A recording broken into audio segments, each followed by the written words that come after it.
the vaccine. The problem is there's enough crazy people in America that that might refuse the vaccine because they think Bill Gates is going to microchip them and track them or something, or No.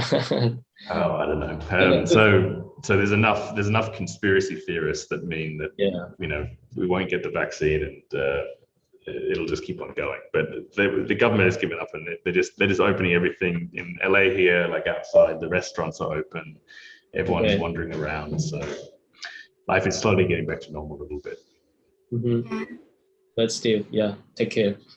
Yeah, thanks. But over there, it's everything's fixed. You've moved on. Everything's solved. Everything's open. Life is back to normal. So actually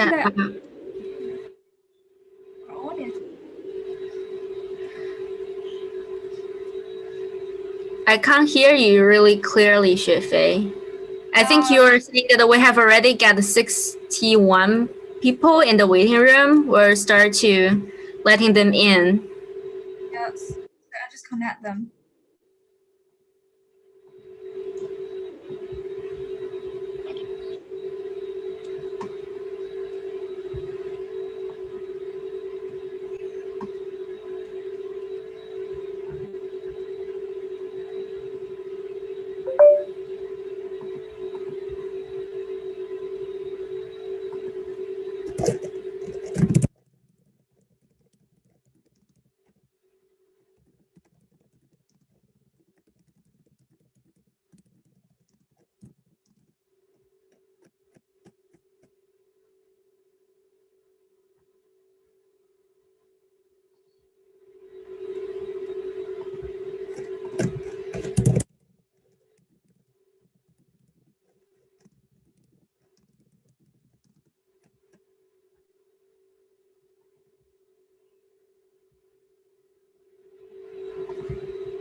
我要开始了，什么？你不说话，你过来干嘛？你就入境了。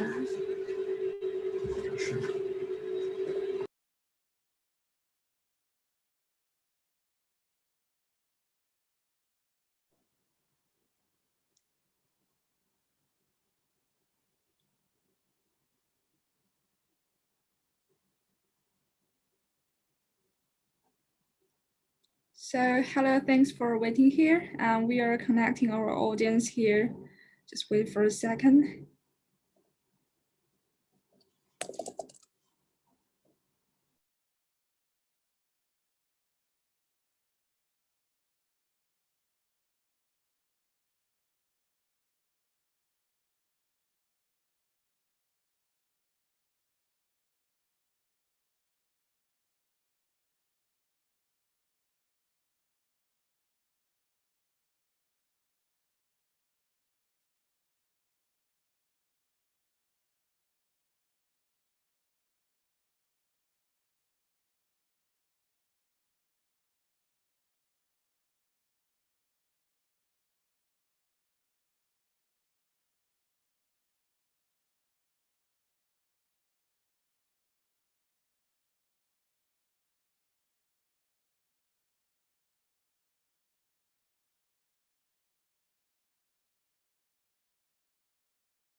So, good morning and good evening to all friends from China, the US, and other countries.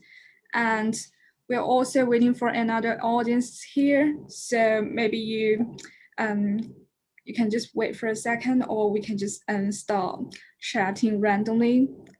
And so very glad to have all in our issue 75 technique of scenography, the cyber city aesthetics shaped by ideology and science fiction. And this is Xue and I and my partner Yishen will host this talk. And also many thanks to Global Knowledge Leifeng, who will also do live streaming on Bilibili this time. So today, we are excited to see such a fantastic and collaborative talk presented by Chinese science fiction realism writer Stanley Chen Qiufan, and American speculative architect and filmmaker Liam Yang. So, as you can see, the background here, this image is still of Planet City, their collaborative sci-fi video and also book. And as you can see here, at the left-hand side, this is Waist High, which is a well-known book of Chen Qiufan. And as you can see the right side, this is Chinatown of Planet City. So maybe you can see a lot of elements, cultural elements in the global south, especially in China. So in the Planet City, we can see Chinatown and also Hong Kong and Taobao Village here. And just show you some slides and make you feel better, better into Liam Yang's video. So this is also a beautiful landscape made by Liam Yang, and this is their collaborative book. So I guess you will like it, and just check the link.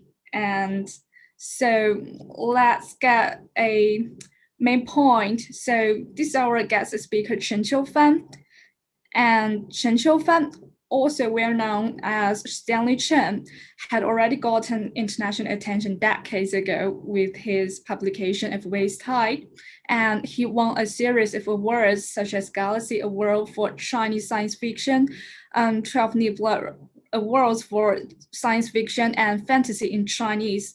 And his works have been translated into many languages such as German, French, Finnish, Korean, Czech, Italian, Japanese, and Polish, and other languages. So I think both Chinese and international audiences have been very familiar with his works.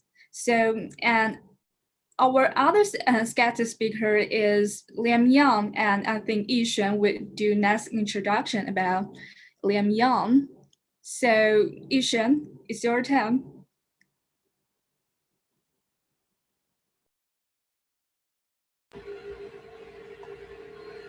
So Liam Yang is a speculative architect and a filmmaker. He has founded the urban future think tank Tomorrow's Thoughts Today and the nomadic research studio Unknown Fields.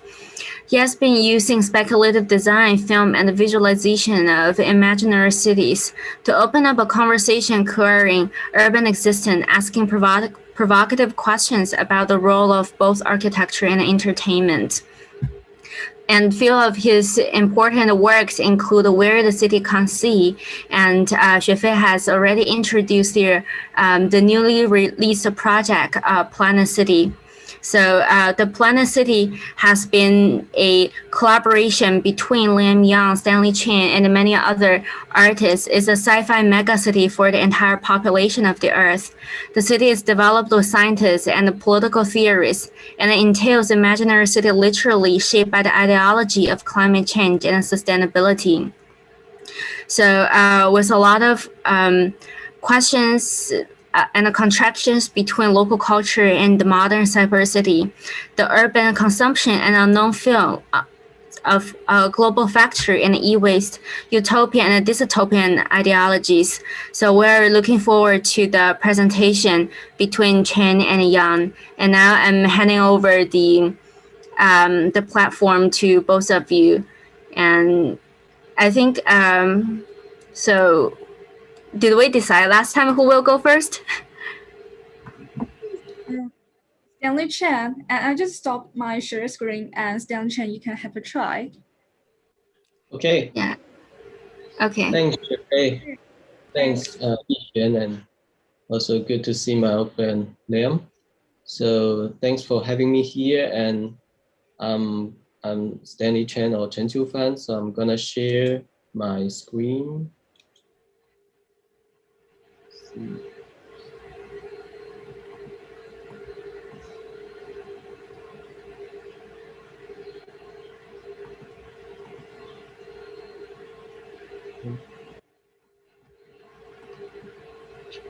So can you see it now? Good. Oh, yeah, wonderful. So today I'm gonna talk about like reinventing cyberpunk as a genre.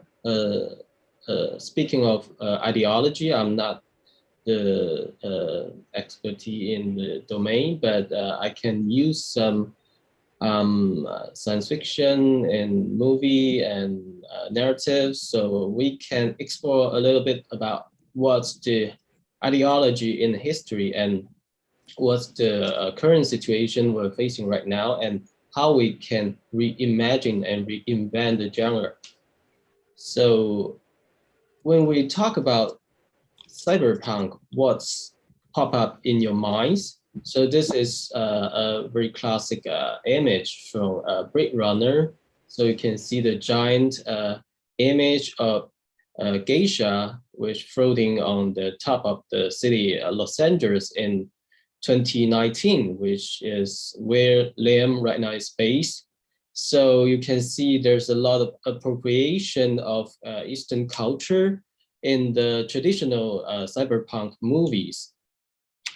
Just like this, it goes in the shell back in the day, like in the 90s, I think, 1995, I believe. So even it's an animation created by Japanese, but they still put in more exotic environment in Hong Kong. So you can see there's so many post-colonial imagination and imagery there. And also we can see a lot of like Buddhism, Hinduism, and Kung Fu movie cultural elements appropriation in the great trilogy, Matrix.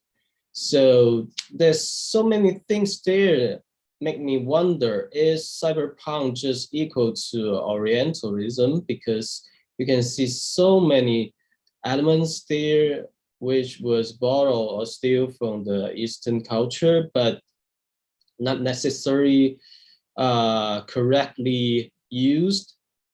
But I think we have to go back to the history where and when the genre cyberpunk as a literature subgenre or as an ideology was invented firstly.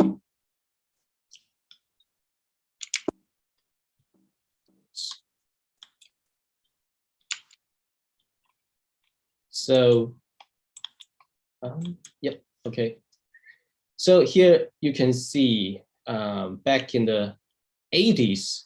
So it was first brought up this kind of idea, cyberpunk, by a bunch of American science fiction writers. For example, William Gibson in 1984, he published the very famous Neuromancer as the milestone of the genre. And back in the day, you can see President Reagan, which is hilarious, share a lot of similarities with Trump, the President Trump, the ex-President Trump, who both like brought up this kind of like American first, and also they put the lower labor as the Rusty Bell workers implement, and also they build up this kind of like the great others, just like the Soviet Union, and today is China as a fourth enemy. So Reagan started a project called Star Wars to prevent the nuclear weapon shooting from the Soviet Union, while Trump built up a great wall on the border between US and Mexico. So there's so many similarity between the two. And that's why I say right now is the time to reinvent cyberpunk, because the history rhymes. And so as you can see from the president, as you can see from the technology and the culture as well. So it's time for us to revisit cyberpunk and do something, push something forward. So we can also see what's happened during this from 50s to 80s, what's the technology development and also this kind of narrative behind all this innovations and sociology, economic changes. So in the 50s, we firstly invented computer, and also Wiener, he brought up this kind of revolutionary theory, cybernetics, and also the idea of automation. So it developed along with the time with the military use, and also the development of AI as a concept brought up in the Dartmouth conference in back in 1955, I believe. So there's huge amount of information technology, and also later on microchip brought us personal computer and brought up to the narrative of post-industrial age, which means everyone doesn't necessary to go to the office or the factory to work, but they can stay at home in their bedroom and using the personal computer and network, they can do the shitty things. And later on in the 80s, we can see the very first archetype of VR was created in the lab. In the, I believe it was MIT or something, and then genetic engineers, nanotechnology, and also bring us the third wave of the society in the narrative. So, and everyone is supposed to be end of this giant network, and people can create this kind of information society, and it will become new form of labor, and productivity will upgrade in a unbelievable certain level. So together with this cultural icon, I put it on the right side, is like Apple II, Mark II, or also MTV as a popular culture milestone, worldwide, and also this I believe is like the very first Nintendo video game equipment, and also the very first of the VR devices there. And also altogether with this uprising power as Japan in the 80s, culturally, economically, politically, so people start to look into the East, and they learn, they still, or they meditate a lot of aesthetically from the Japanese manga, movies, and even art work. So we now see all this kind of cyberpunk movies, they all like growing in the blue, red, high contrast light, and they're also mostly in the smoggy, like foggy night scene in the mega city.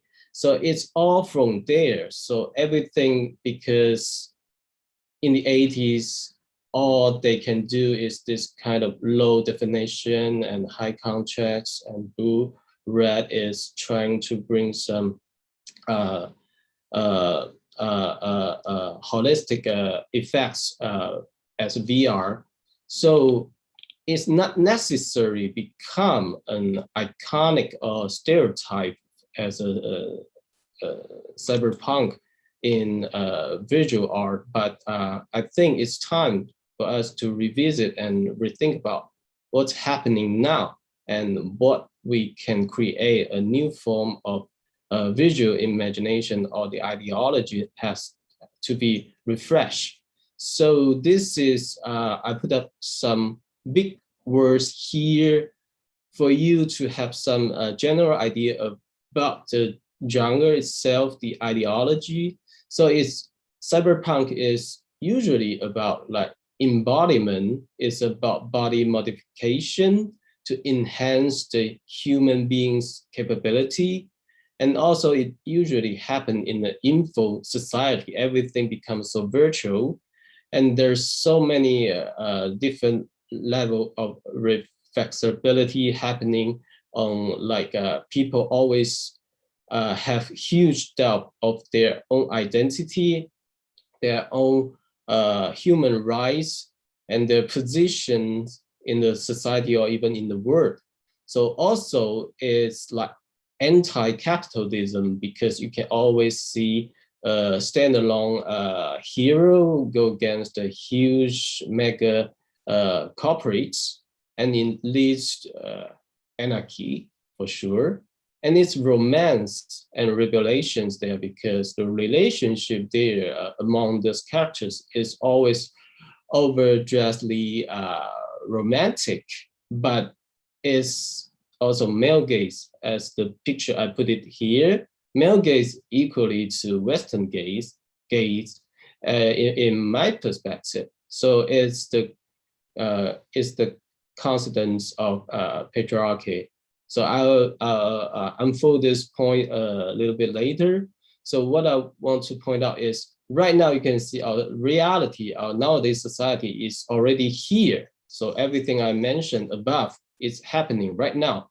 So science fiction is supposed to be some narrative about the future, about something didn't happen yet. But you can see everything right now in the science fiction is already become part of our daily life. So how we can renew the genre? I will show you some urban pictures, imageries about nowadays China. This is Chongqing, and this is Shenzhen, and this is Hong Kong for sure. So if, like right now, people here in China, they already living in this kind of cyberpunk-ish society scenario and daily life. So all the things like space-time context already changed. So how we can reinvent it, cyberpunk.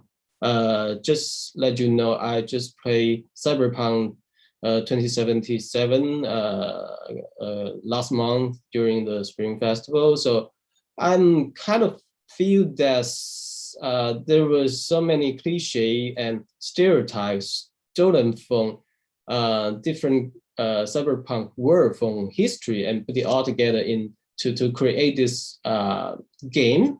It's fascinating to see everything so vivid and so nuanced and so rich visually, but meanwhile I feel on the concept level or on the ideology level, there's something pretty old there. So I already familiar with all this concept, all this ideology, all this plots, stereotype, cliches there happened before, and right now you just show me again. Of course, I can immersively interact with all these characters and all these plots, and can choose how to modify my body, even my dick, the size of it, and your tips, and everything you can imagine. But I'm still not satisfied because there's nothing mind-blowing there. But cyberpunk is all about like thought-provoking, in my perspective.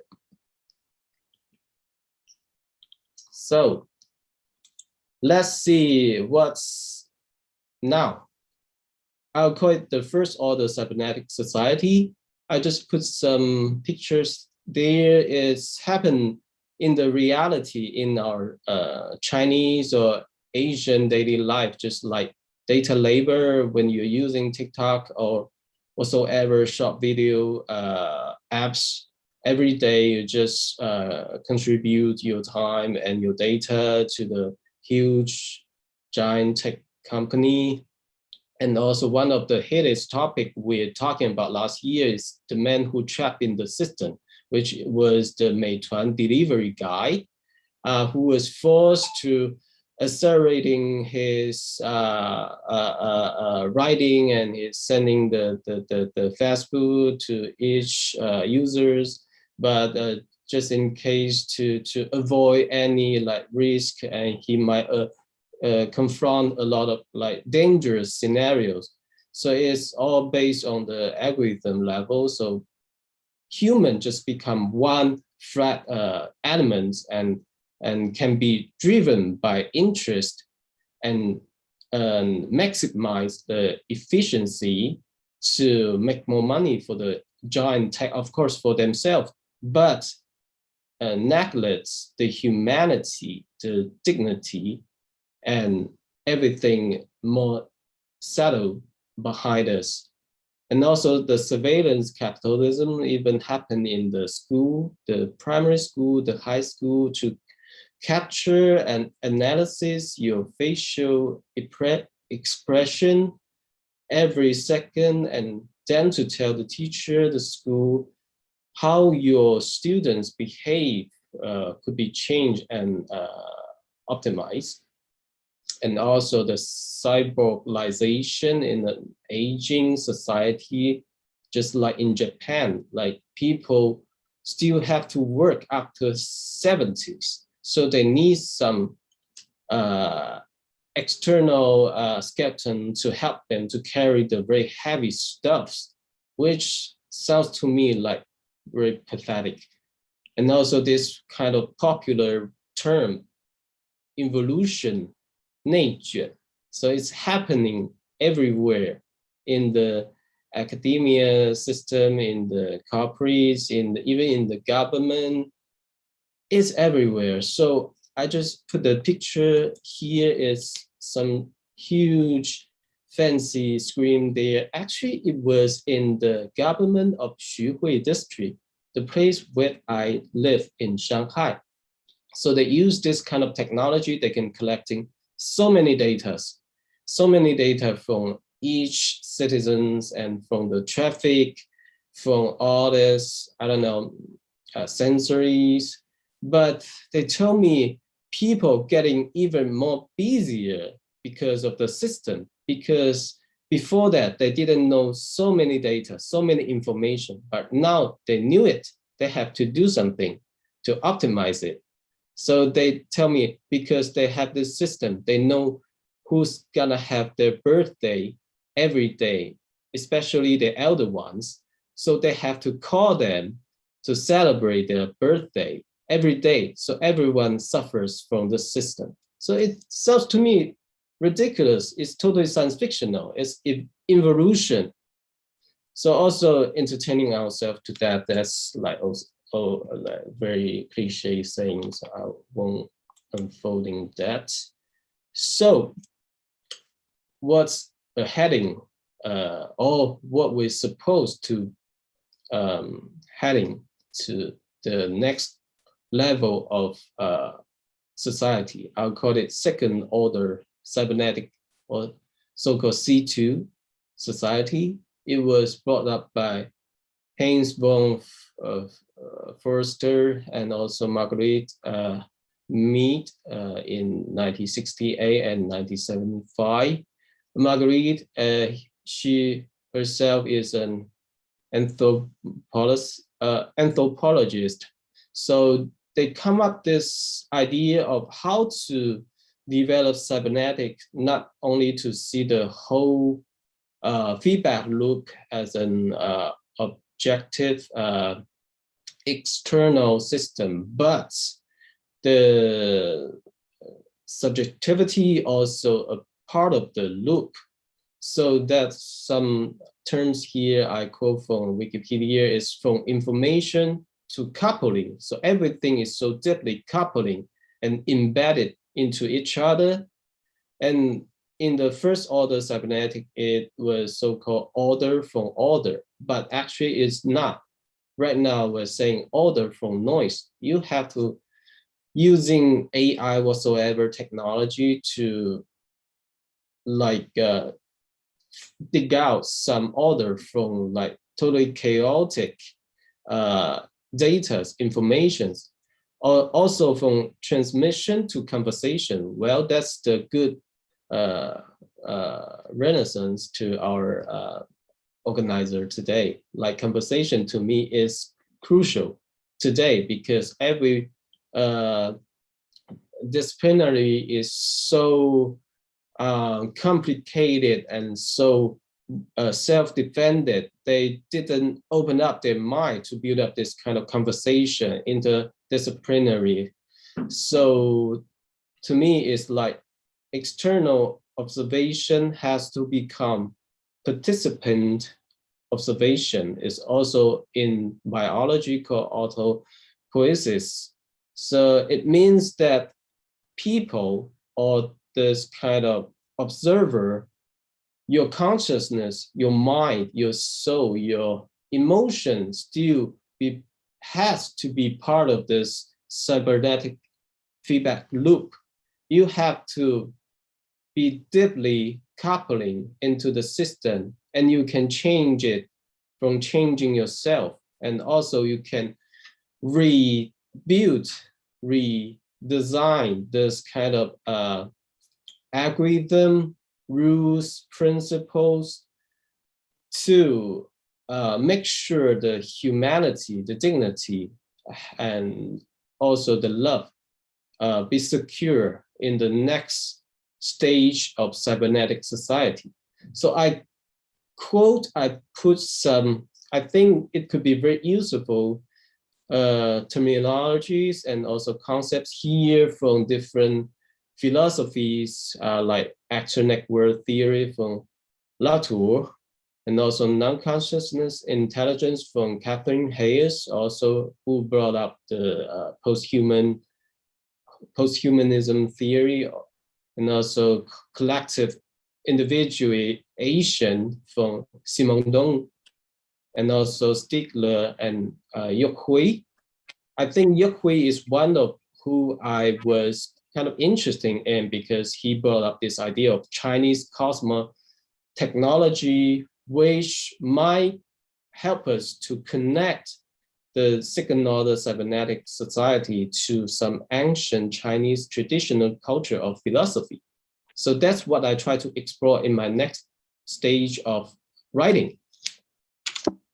So yeah, that's which type. I put Neuromancer here because it's a tribute to Neuromancer. So it's actually talking about in a totally over-consumed society where this small island called Silicon Island actually is a battlefield for ideologies, for capitalism, for totalitarianism, and also from cyborg and very animalism. So everything's happened in this small island.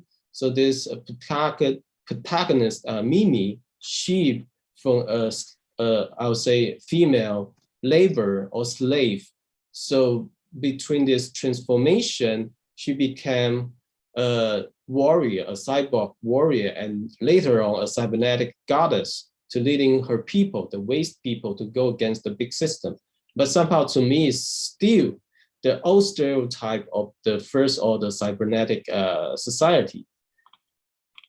So this is the new book, which is forthcoming this year in Chinese in June and in English in September by Penguin Random House. So it's co-authoring with Dr. Kai-Fu Lee. It's called AI 2041. With the very unusual format of including science fiction narratives all together with technology analysis. So there were 10 stories happen all around the world in different cultural background, different gender, even different sex orientation, different class, different religions was included in this book. So it's discussing about how people be empowered and get rid of their disadvantage with the help of technology, especially AI technology. But during this process of writing or co-authoring this book, I just found out that in reality, the global south, especially those minorities, I think they will confront a huge risk and challenge there in the AI dominant society, because AI is just like an amplifier, just blow up everything that the richer will get richer and the poorest definitely will get poor. So it's all about how we can create and we can reinvent the system. So that's what I'm always saying, like we need to reload cyberpunk from all perspectives. So I just put up some big terms again. So it's out of my capability to dig into academia explanation, but I think it's a good trigger and good starting point to think from there. Like settings actually is a term which I use from psychedelics. So it's individual sets and the environmental setting. They both like coupling and could affect in a huge different way. And also configuration is the term we use when doing the technology, when doing the AI, but regulation is policy making, law enforcement to regulate those abuse of AI technology or whatsoever technology. And also transform and modification. Hyper reality is what's happening right now and will become a major reality in the next level, because XR, like AR, MR, VR, whatsoever R, is right now there, but still not into everyone's daily life. But in the future, it definitely will. And also at the inner and outer system sustainability. So we are talking about outer sustainability, just like ecology, like the nature, like the pollution. We're talking about that a lot, but the inner sustainability is about mental healthy. It's about your mind. It's about your soul. It's about your flow of emotion. And also the last but not the least, the aesthetics. So what can we rediscover from our ancient Chinese history and cultural elements from the roots, and how we can reinvent it then, and how we can leverage this kind of design power, aesthetic power to change the reality in all perspectives. So I'll leave this question open to all of you, because it's not a one man's band, but it needs contribution from everyone here, from everyone all around the world. So I'm happy to speak a little bit about it today, and I'm looking forward to talking to Liam later on. Thanks. Thank you so much. Thanks. Thank you so much for such a fantastic speech. And also, I love the idea of reinventing, reloading the concept of cyberpunk, because from the origin of cyberpunk, which was aiming to decentralize the politics and the society to the governmental surveillance and capitalism, there is such a kind of a long way to transform cyberpunk. So I think there is a lot to say about those transformations, and also looking forward to the next talk of Liam Young, and he will do talk as filmmaking, and it's really excellent and excited. And here you go, Liam Young. Are you ready? Yes, fantastic. Thanks so much. And hello, everybody. It's a real thrill to be invited to the conversation today, because I genuinely believe that the most interesting things happening in science fiction right now are happening in China, with authors such as Chen Xiaofang, Hao Jingfeng, like it's just, and also the amazing translation work of Ken Liu. Forgive me, I'm Australian, so I can barely speak English, never mind Chinese pronunciation, so I'm trying. And really is exciting to see this context, and these are really unique voices in science fiction starting to emerge. So I first learnt of Stanley's work when in Western media he was being promoted as China's William Gibson, which I'm sure is deeply flattering, but at the same time, I think what's happening there is entirely different to a Western genre of science fiction, and there is only one Chen Xiaofang, and is genuinely writing really unique work, and it's great to be part of this discussion tonight. And of course, that's why I invited him to contribute to our new book, Planet City, which, just like AI 2048, is a collection of short stories, but also short non-fiction essays that are both intermingled and interchangeable, exploring the idea to design an imaginary city for the entire population of the Earth, to shrink population into one location, to relieve the pressure on the rest of the planet and return it to wilderness, and to return stolen lands to the indigenous populations that colonialism has stolen from across the centuries. And I'll talk a bit more about that film and that project in my presentation, and I'm sure that we'll come back to it a little bit in question time as well. And I also really appreciated the introduction to cyberpunk that we begin with, and I think Stanley and I both come from a very similar position in trying to understand the role of cyberpunk. And to me, cyberpunk is very much about developing new relationships and cultural relationships to emerging technologies. And I think at the time when the genre first started to emerge, it was extraordinarily valuable. When we first started to see in the 80s the glimpses of what is now the Google, Apple, Facebook, Amazon megastack, we could start to see the writing on the wall back then. And cyberpunk was a genre that would critically examine the corporate powers of technology and explore what would happen when those technologies got in the hands of the public.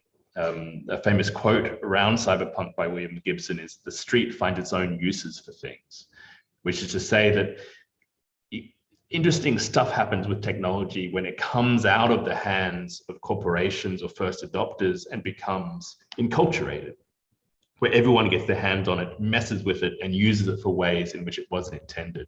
And that's the genre of cyberpunk. And the great tragedy of the genre, which at the time was critical, urgent, and necessary as a space to prototype the possibilities of these early technologies, is that it's now become an aesthetic. Cyberpunk means, modified bodies, neon reflecting in the streets,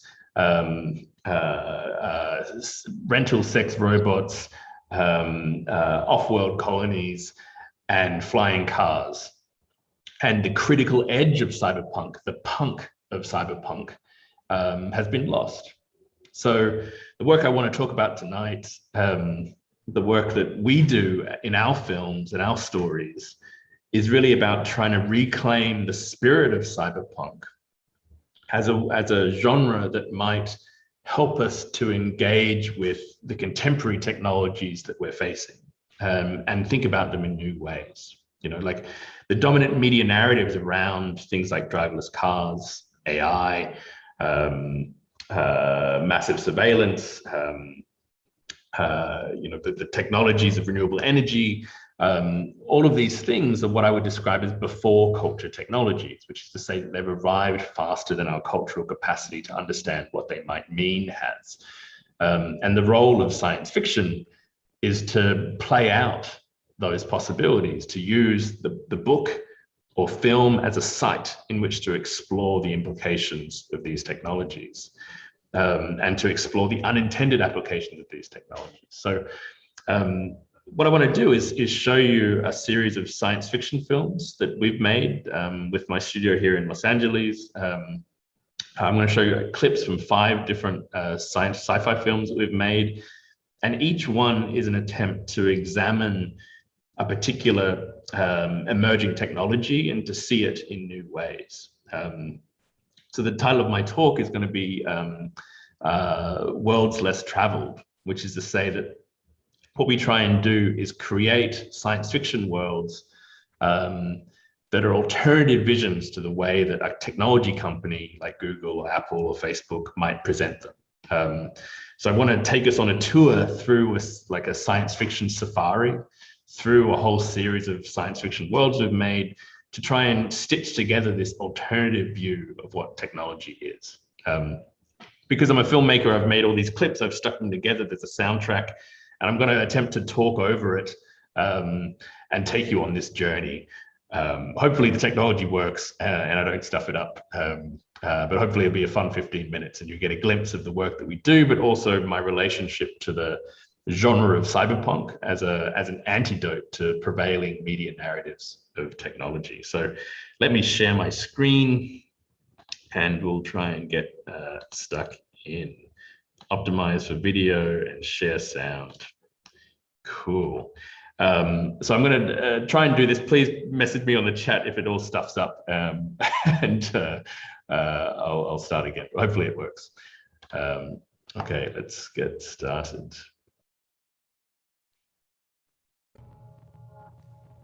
I am a speculative architect.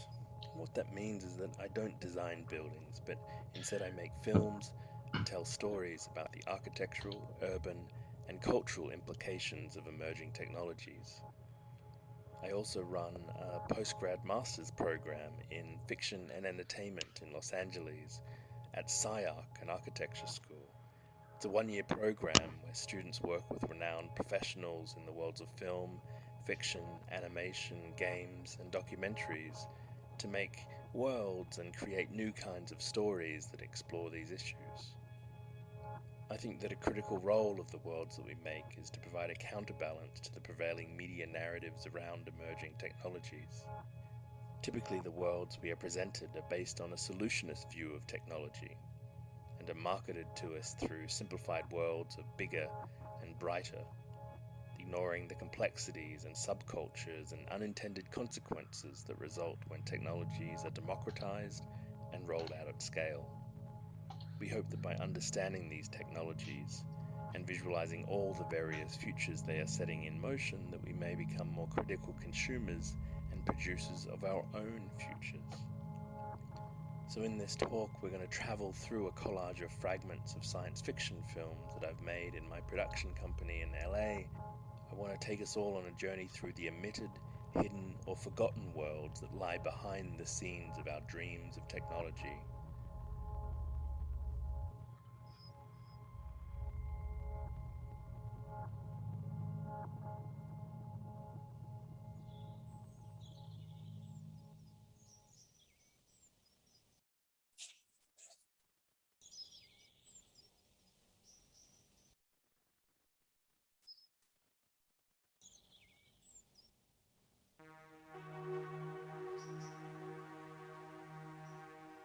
As we tour these worlds that lie behind the scenes of the modern world, we start to map out the uneven edges of a planetary-scaled city. After centuries of colonization, globalization, and never-ending economic extraction, we have remade the world from the scale of the cell to the tectonic plate. There is no city and country, no center and periphery, but just a continuous city of technology stretched across the earth. Every landscape, every site, every moment is either produced by the city or in some way produces the city.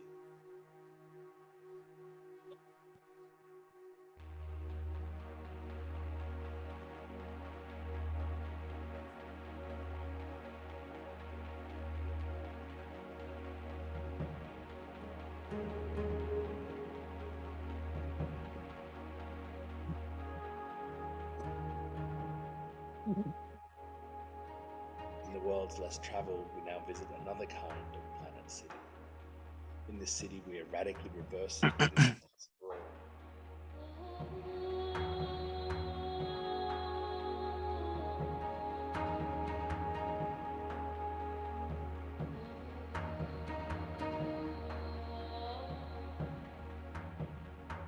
Set against the consistent failure of nation-states to act in any meaningful way against climate change, Planet City emerges from a global citizen consensus, a voluntary and multi-generational retreat from the world we once knew.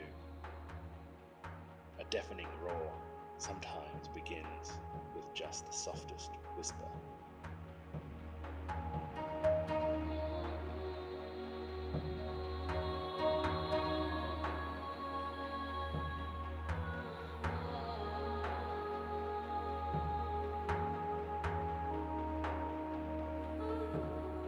One by one, we arrived, building a hyperdense metropolis, housing the entire population of the Earth, where 10 billion people would surrender the rest of the planet to a global wilderness and the return of stolen lands.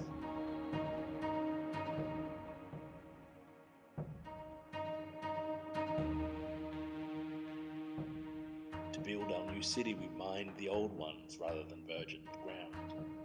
We dismantled the fabric of our lives to recast them in new constellations.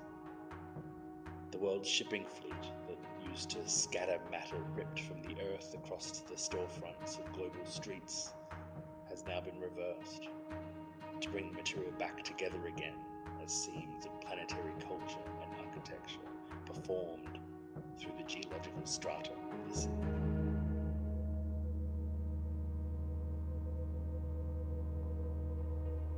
Sheer cliff walls now mark the edge of our new concentrated city, and everything beyond is rewilding in our wake. The invisible lines that once divided up the world have faded beneath the trees. Planet City is after geography, beyond jurisdiction. The ghosts of nation-states give way to neighborhoods formed around shared cultural practices as we perform new stories and myths of care, belonging, and recreation.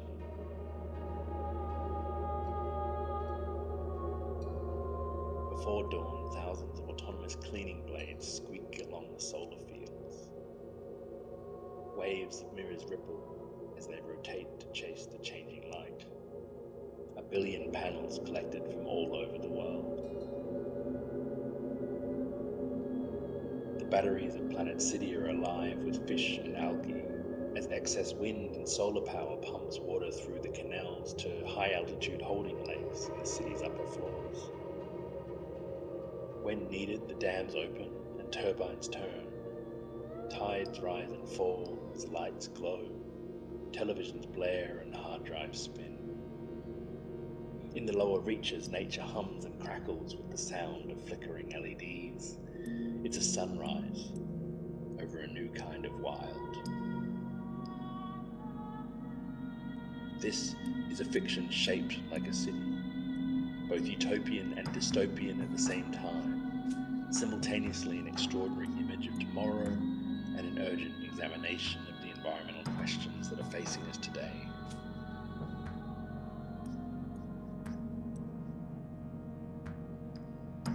And now we measure our age in apocalypses. When the dystopias of science fiction that previously read as speculative cautionary tales are now the stage sets of the everyday, as we live out our lives in a disaster film playing in real time. The future is broken, and we are left stranded in the long now, doom-scrolling idly, waiting for the end of the world.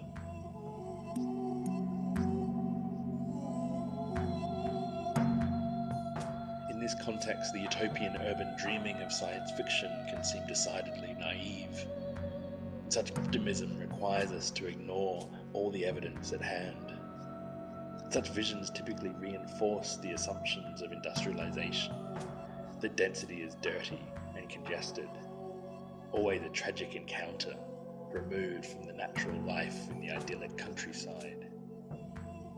If it is not the colonialist dystopian skylines of cyberpunk, then we either retreat into a Western-centric pastoral nostalgia or a gleaming techno-fetishism.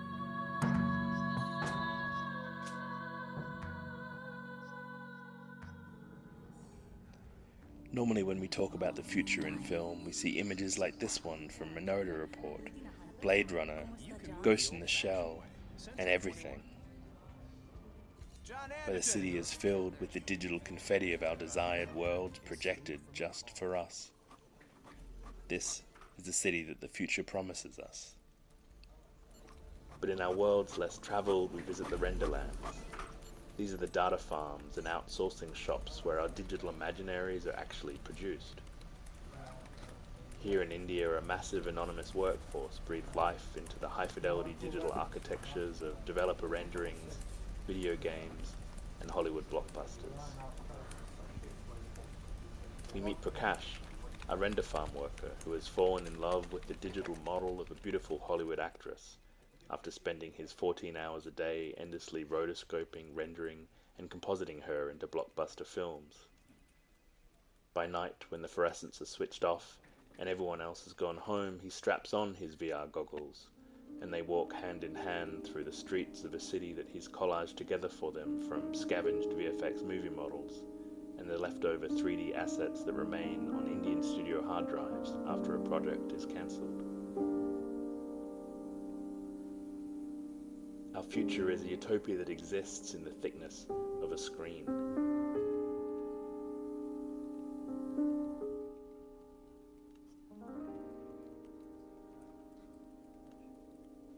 In reality, we live out our lives in a virtual city that stretches from Los Angeles to Bangalore. It's a world of outsourced, pixel-projected dreams. The worlds less travelled that lie behind the clicks and swipes are vast and sprawling. Through the aisles of everything we're promised automated ease and a sky that is dense with intelligent things. The drones will become as ubiquitous as pigeons. Our packages rain down in an Amazon hailstorm.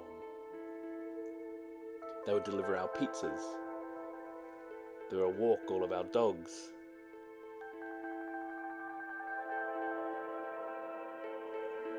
Set in the worlds less travelled is our film In the Robot Skies, the first narrative film shot entirely through pre-programmed drones. In this story, a flock of drones are used to monitor our behaviour from above, tracking our every move. They control the wayward youth of a London council estate. And we watch as a young girl has hacked and decorated her own drone. And like kids in an old-fashioned classroom, she scribbles notes on the drones and sends it back and forth to her boyfriend, trapped under surveillance in the tower opposite.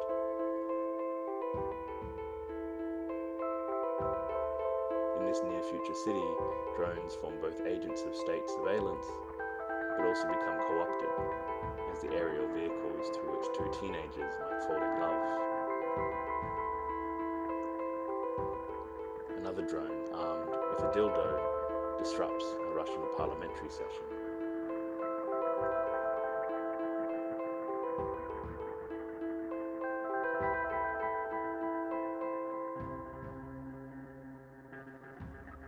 And another zips overhead en route to attack a village in a country half a world away.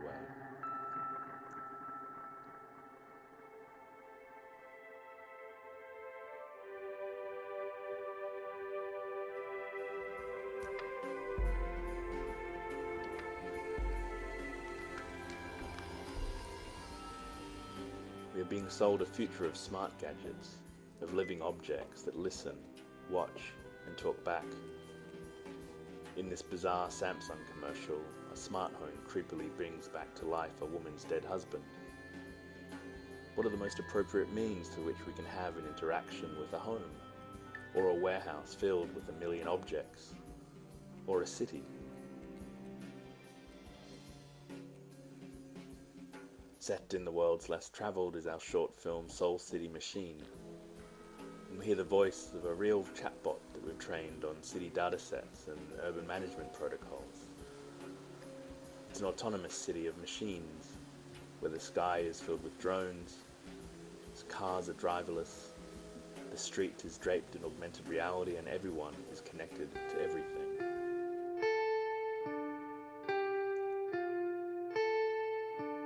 나는 서울입니다. 만나서 반가워요.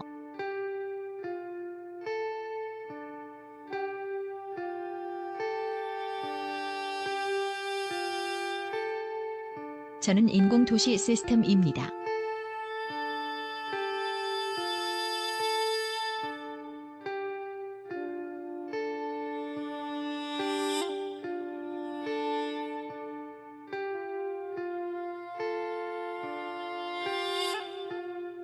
저는 매 순간 확장합니다.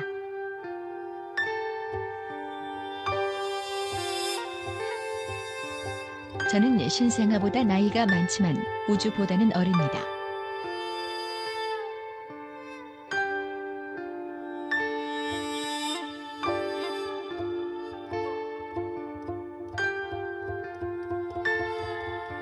네온 쌓인 달빛 아래에 비친 당신의 헤어스타일이 아름답습니다. 그 피부의 주근깨 같은 신호등은 당신을 향해 윙크합니다. 당신은 나이 들고 밥을 먹고 눈을 깜빡이고 숨을 쉬기도 합니다.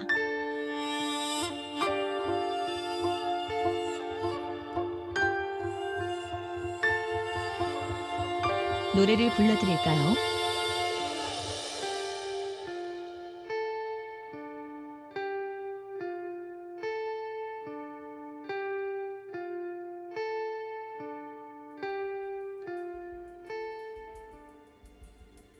Our future worlds are typically presented to us through the rhetoric of efficiency and problem solving through technology, and they're marketed to us through cute icons and graphics of the smart city. The management of the city that was once publicly elected is now outsourced to proprietary software systems, and public services has disappeared into the fog of the cloud. Are we a customer or a citizen in this future world? We're endlessly scanned by countless sensors, lasers, cameras, and satellites feeding the city operating system.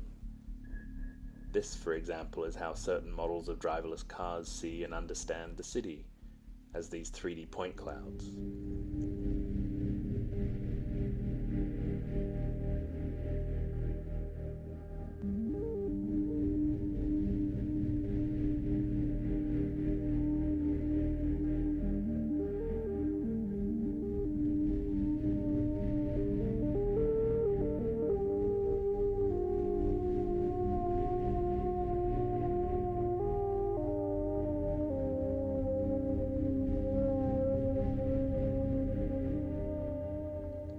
These are scenes from a science fiction film we have made called Where the City Can't See, one of the first narrative films shot entirely using this same laser scanning technology.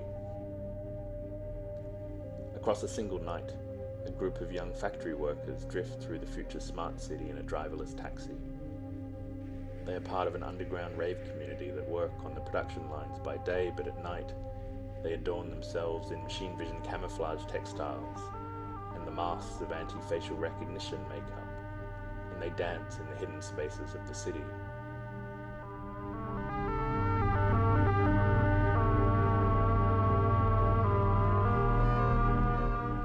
They hack the city, and their iridescent clothes reflect the light of CCTV laser scanners to create exuberant glitches, distortions, and disturbances in the dataset, all the while searching for the wilds that lie beyond the machines.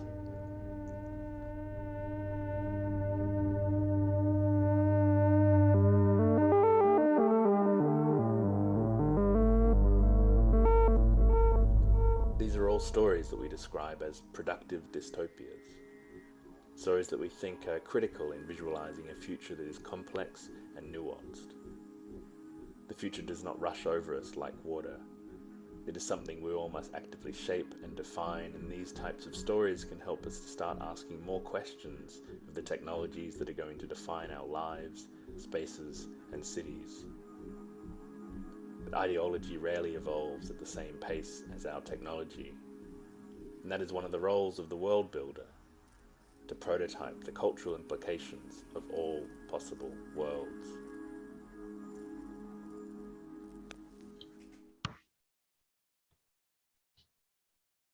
Thanks, everyone. Hopefully that was a good prompt for a conversation, a good sample or teaser of some of our projects. If you want to see more films, then go on a Google adventure. I'm sure you can find plenty online. But maybe to that end point that I was trying to make about productive dystopias might be an interesting point of conversation to start to connect the genre of cyberpunk to some of the necessary and critical fictions and stories that we might need to be telling today, and certainly a lot of Chen Shufang's work. So thanks everyone for listening. I look forward to the conversation.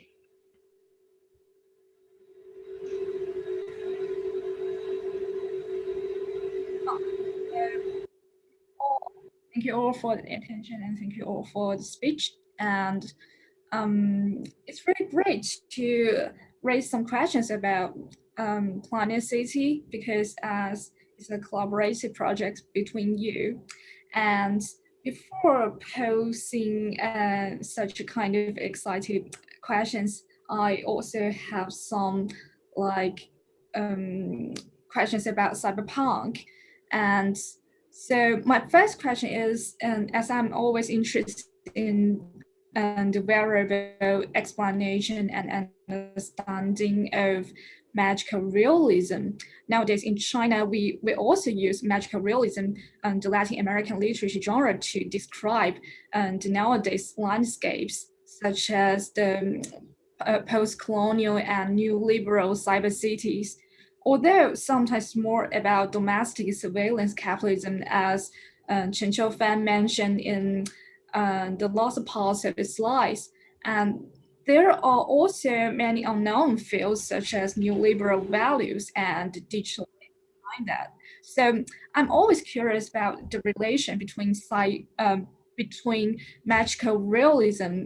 I mean, it's a much more localized terminology in China. It's more than traditional meaning in Latin American, and the relationship between that and also between sci-fi realism, which is a terminology to describe Chen Qiufan's works, and also the definition of sino-futurism, because there are three terminologies, and sometimes they're all cultural mimic worlds. So I don't know if Chen Qiufan have some ideas about those. Thanks, Shufei. To me, terminologies is always for critics and scholars. So as a writer myself, I'm just writing what I love to write. But as you mentioned, magical realism was firstly introduced to China back in the 80s, and it was taken as some kind of avant-garde literature genre or style, so inspire a whole generation back then. And I feel that the major differences between the two, the magical realism and the science fiction realism, is that science fiction require for certain level of logic and rationality connections between the phenomenon and the symbolistic philosophy back in the roots. But magical realism doesn't necessarily ask for that very clear logical connection. So sometimes most of the works I've read is highly metaphorical.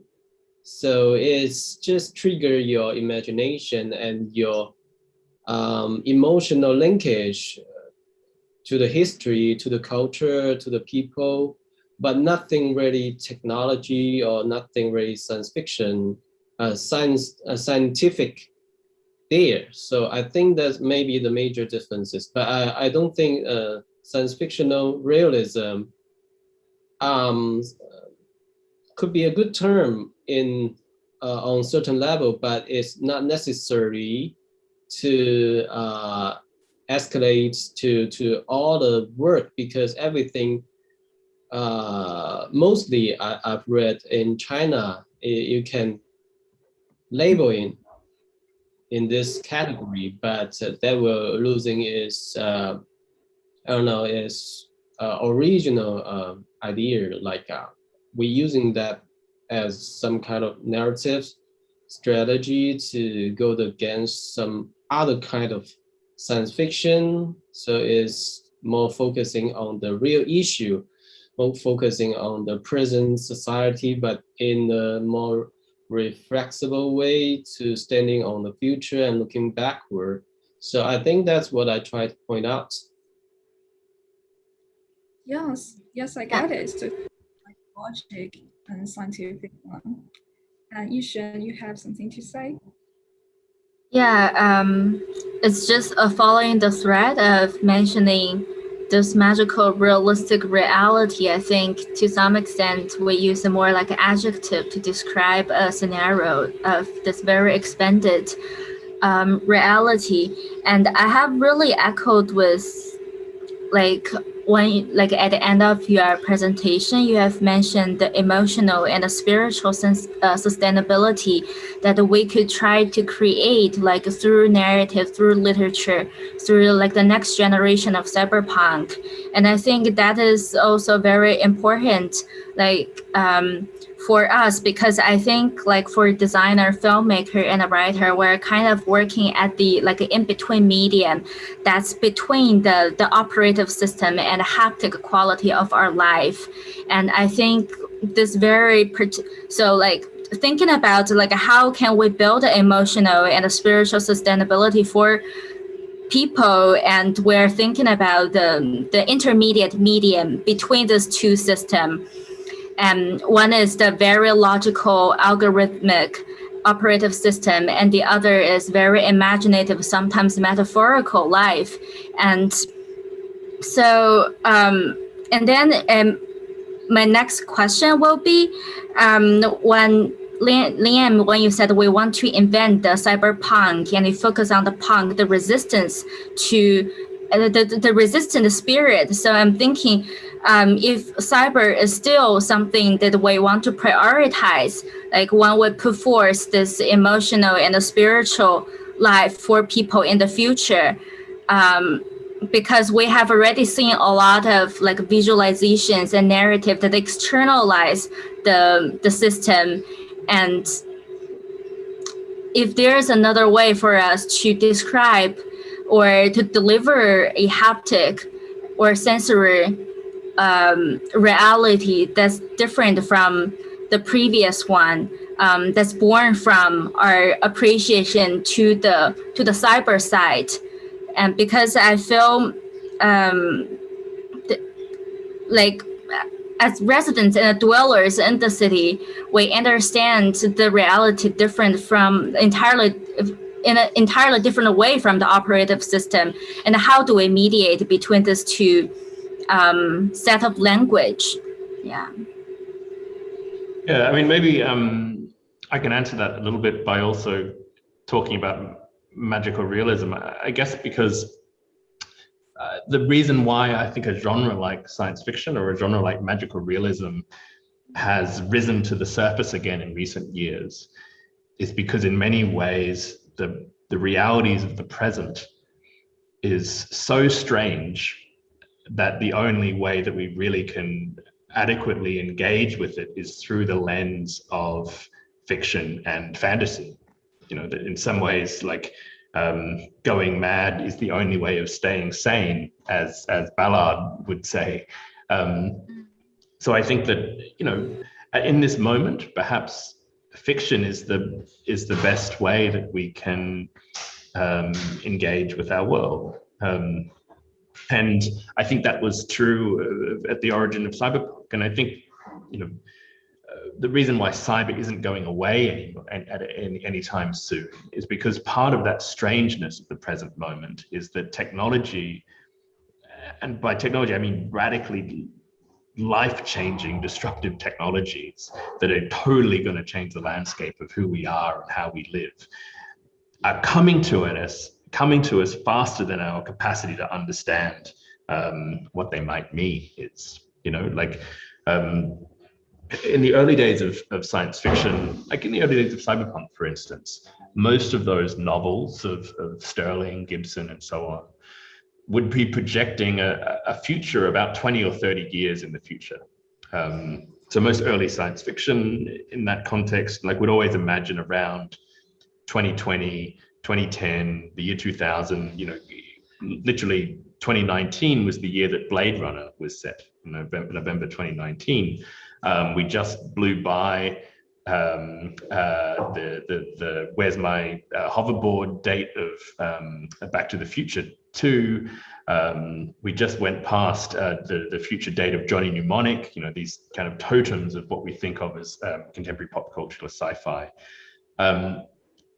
Yeah, but now when we write science fiction, like perhaps some of the most urgent and interesting work in the genre is something like Black Mirror, which isn't projecting 20 or 30 years in the future. It's actually set in the present moment. Again, what Ballard would call the visionary present, which is, it's set now, but you just change one thing. It's set now, but the functions of social media now become physical. You can block people in real life. Or it's set now, but when you die, you can upload your consciousness and live in a retirement village by the coast. And I think that's because the influx of these technologies mean that tomorrow is just as uncertain than 20 or 30 years in advance. So the rapid change of our present moment means that we kind of need stories like this as a way to start to understand how we might act and to inform the decisions that we might make today. So in that context, I don't think we're going to retreat to the hills and unplug and turn off our technology and go and raise chickens and live in a log cabin. Technology is always going to be present. So there's always going to be a cyber in cyberpunk. But I think what we're seeing is the emergence of genres like solarpunk, the same kind of cultural appropriation of renewable energies is what we were doing in the 80s with corporate technology. We're seeing, what I would describe as an infrapunk or infrastructure punk, which I would put kind of waste tide in there, like thinking about e-waste recycling and infrastructural landscapes like shipping is an emerging genre, I would say. I see Planet City as a kind of a planetary punk, like planetary scaled computation, global shipping networks, reacting to that context. A globalized world seems to be a really urgent punk that we need right now. A friend, an Icelandic designer, Srili Rek, is talking about a kind of a geopunk, thinking about mining and resources and extraction as a new kind of punk. So I think that all of these mediums and stories are really important right now. I describe them as productive dystopias, but really what I'm trying to talk about is the way that fiction plays an extraordinary role in helping us to engage with the present moment. It's not a medium of prediction, trying to figure out what might happen, but rather it's a tool that helps us deal with who we are and what we might do today.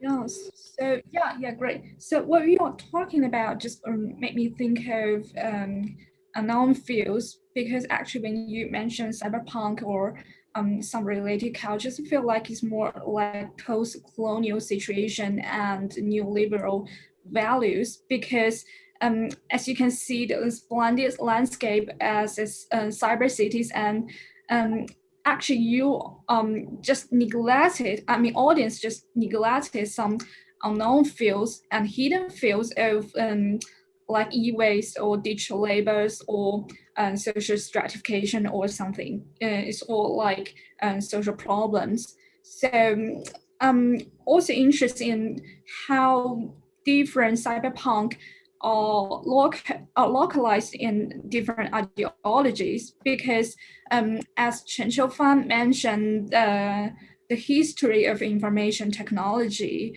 and you can see that the cybernetic was firstly invented to prevent the dominant governance, and it's more like was more like a decentralizing system, and then it was capitalist and just like centralized by the government and the giants. So we can see the a kind of a variation. And just last issue we talked about Chilean and cybernetics, so it's more like socialist cybernetic system. So we can see different ideology as socialist country reuse cybernetic but for now it's more like the whole cybernetic and the whole cyber city are embedded in such a kind of a new liberal planetary scale system. So we can see there are lots of global factories and some fashion productions in Liam Young's previous works. So I feel like, how would you value those utopian and dystopian works? For example, as mainstream audience go to the cinema to watch Hollywood films and they feel excited about futurism, and when they watch some Japanese animations like Metropolis and which is most like dystopian works, and also they read Chen Qiufan's work, or something like Hao Jingfang's work, or even Liu Cixin's Three Bodies, they feel like they almost feel like, especially for Chinese, they almost feel like the future is better, and they feel like they are enjoying imbued by sci-fi technologies, and they enjoying the futurism life. So how would you revalue those ideological impact of scientific science fiction works? And just like a question to both of you.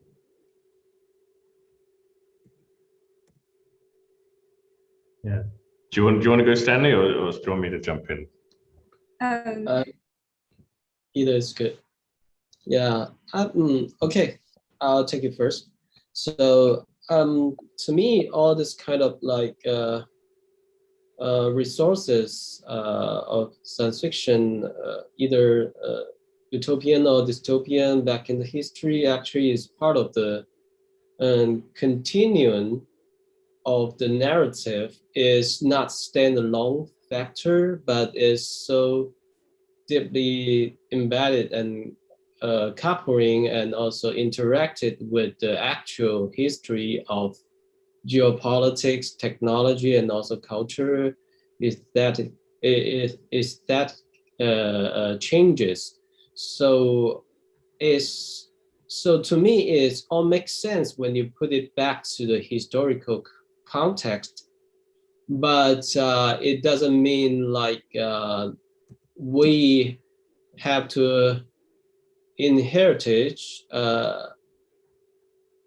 like all of them, but we have to cautiously select it, which is still effective, which is invalid nowadays. So especially taking ideology like as a politics science domain, so it might reflect a lot of like I would say subconsciousness, even collective subconsciousness. Take three-body problem, for example.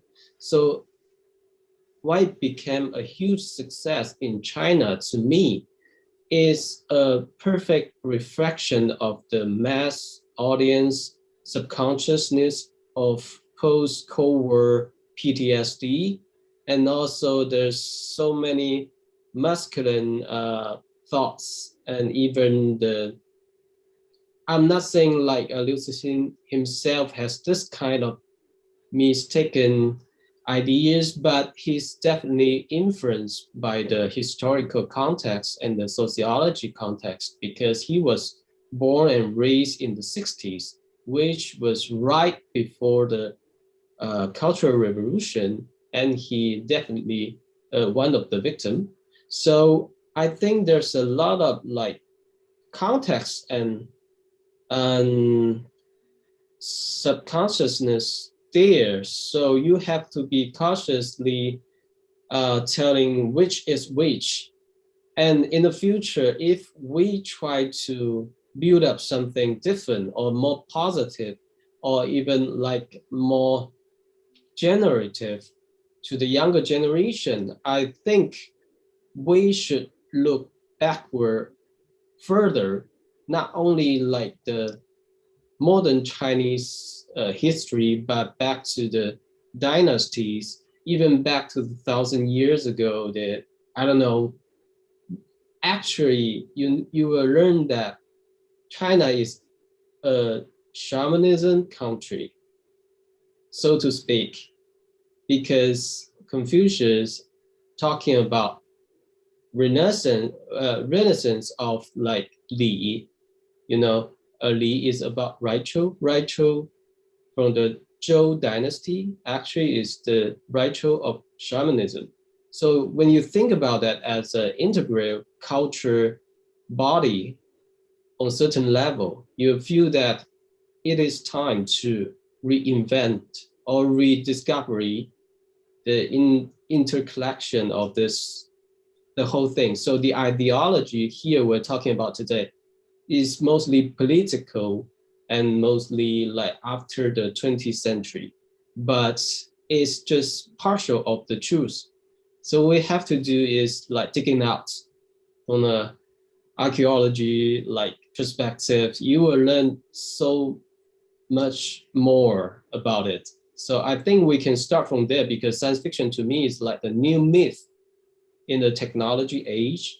So what we try to do is to connect or to reconnect the two. Yeah, I don't know if I answer any of your questions, but Sam, you can jump in. Yeah. I think that's great. And I would totally agree. Like, what's interesting is that most science fiction, or most visions of the future, imagine that as we evolve, we lose mythology, right? Like that somehow mythology is something that's primitive, and that ritual practice and spirituality, ultimately we're moving to a point where it starts to diminish. But in reality, the opposite is the true. Like, I think you identified in your presentation, Stanley, that the most advanced thinkers on AI right now are also microdosing LSD and reading 1970s psychedelia, and are going to visit their Peruvian shaman on the weekends because they see a relationship between multidimensional math that's embedded at the heart of AI and multidimensional thinking that comes from hallucinogenic ritual. And I mean, that's something we've tried to do in our work, and Planet City is a big part of that. And your story in Planet City is talking about ritual and festival as well, and remembering. Is that, you know, as humans, we don't deal with unknowns very well at all, right? Like, whenever there is a gap in our knowledge, whether it's a gap about the natural world, like in early times, we didn't understand why the sun rose and set and changed with the seasons, so we invented a story around the sun god, right? And now those kind of unknowns are less natural and more technological. And again, we start to invent stories and rituals and myths around our technology as a way of trying to understand them and assimilate them in our worldview, because they're very strange things and they allow us to do almost like a version of magic. So I think that there's always going to be this really complex relationship between mythology and technology, and the most interesting science fiction, I think, is the fiction that really engages with the technical, the cultural implications of these technologies. So yeah, I totally agree. I guess my version of going back to the original question would be that you know, any science fiction is political and ideological. And there are dystopian projects and there are utopian ones. You know, Kevin Kelly now talks about the protopian. I guess, you know, the work that we do, I would hope, is both utopian and dystopian at the same time, depending on who you are and who's looking at it. But really, I think those terms are not necessarily that interesting, because any story of the future is productive in the way that it opens up a new way to look in on the present. So really, it's in futures theory, futurist Stuart Canby says it's the S in futures, as in the plural of futures, that allows it to be critical. Like just one vision of a future isn't interesting, but we have multiple visions of a future. That becomes really important because it helps us to start to understand what the landscape ahead of us might look like in all of its different ways, positive and negative. And then it can help us look back in on where we are now and make decisions about where we want to go. What of these possible futures are preferable and possible, and how might we get there, right? If the future ahead of us is this dark and shadowy territory, each science fiction story is a torch beam that we shine into that landscape. The more stories we tell, the more of that landscape becomes illuminated, the easier it is to take the next step and figure out where we want to go. Yeah, well, thank you for sharing those thoughts from two different ends. Actually, from the previous, the very initial question about the emotional and spiritual quality of this, I do not mean that cyberpunk should go away, but exactly what you have just said, that there has been a plural ways for us to respond to the current reality, and there has been other culture and ritual traditions or mythologies that would provide another understandings. And I think it could bring us and our audience to another level of understanding of your thoughts, if you can share more details and ideas of how you deal with that in the planet cities, and how would humans sense this hyper sense planicity, and how is their daily routines and recreational activities being shaped by this technological compound, and how those rituals and mythologies being reinvented in this particular work. And yeah, so you could share more insight on this project. Yeah, thanks. I mean, for us, Planet City was about trying to, I guess, reframe the present moment that we're in, right? I think we already are living in a planet city. It's just not a planet city that's concentrated in one place like our story, but it's a city that's smeared and distributed across the entire planet. Every inch of our planet somehow is a part of a city. Even a mine in Inner Mongolia is a part of a city because it is complicit in the production of a city. The material from its ground is transferred and imported and melted and rendered into a city. A giant open field and farm in Middle America is part of a city because it produces food that the city eats. But because it's so distributed and it's so everywhere, it's hard to see. So really one of the points of Planet City was to consolidate all of human development into one moment so that we can actually really see it for what it is. And what it means then is that the citizens of that city, we start to talk about a new form of citizenry, the planetary citizen, which isn't about the Chinese citizen or the Australian citizen or the American citizen.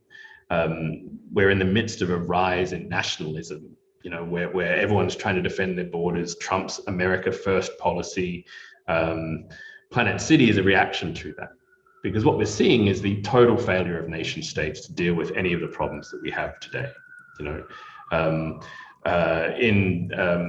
Nation states can't even agree on a suitable rise in temperature or a suitable emissions level for the Kyoto Protocol or the Copenhagen Agreement. But the real meaningful action has been in global movements like the Global Climate Strike or the Climate March. These are gatherings of humans so large, like the largest gatherings of humans in all of history, and they've been organized through a hashtag or a Facebook group. Extinction Rebellion, Greta and her movement, like these citizen actions are more substantive in raising the discourse of climate change than anything a nation state is doing. So Planet City is trying to bring together citizens with that same kind of model. Nation states disappear and vanish and are no longer relevant. And we become citizens of a city that's really citizens of a planet. And neighborhoods form not based on contemporary cities, like, out my window, I can see over there is Koreatown, over there is Chinatown, behind me is Little Tokyo. In Planet City, neighborhoods form not around geographic locations, but around shared cultural practices. A neighborhood that practices Ramadan, a neighborhood that is fans of Justin Bieber, a neighborhood that likes fast food, I don't know, whatever. But we start to develop new ways of defining who we are in the context of a global and planetary community, as opposed to the invisible borders of nation states. So that's, I can keep on talking about Planet City, but in response to your question about how citizens and the cultural life of Planet City evolves, that's how we're thinking of it, as a kind of an the antithesis to contemporary governance and nation states. Yeah, thanks for your sharing. Does Stanley, you want to say something? Yeah, I can say something about my story. Like the title is a micro pilgrimage. So it's basically I agree with most of Liam's idea about how this planetary city was like, because it's so highly condensed. Everyone, the population, the architecture, and the resources.